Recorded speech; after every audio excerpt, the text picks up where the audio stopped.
Alright, gonna try my best to say what you need to look for when you're buying a used lawnmower.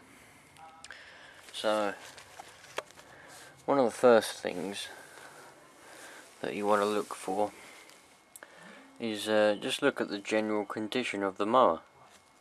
What's it like? You know? Does everything work alright? All the levers work alright, do they? Everything work alright?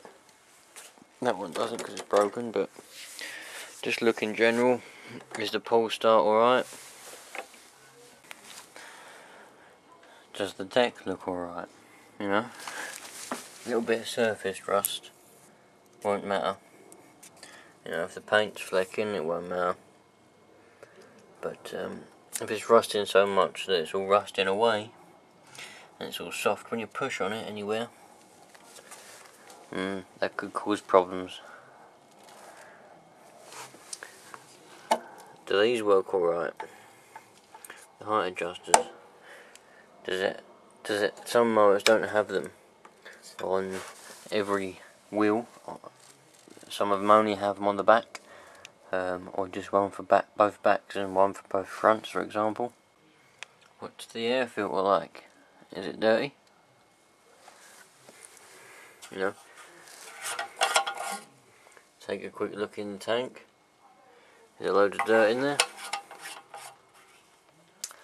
And then what you want to do is you want to tip it up on its side, on the exhaust side, not the air filter side, otherwise you'll get fuel and oil come out of the air filter.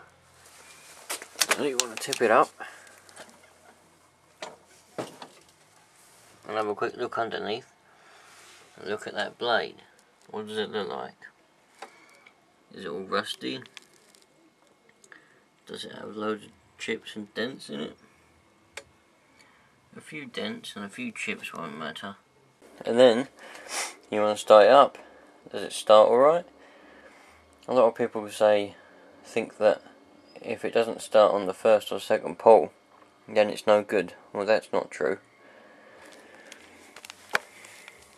If it doesn't start on the first or second pull, it could just be that there's no fuel there. So just give it a good prime with the little primer button.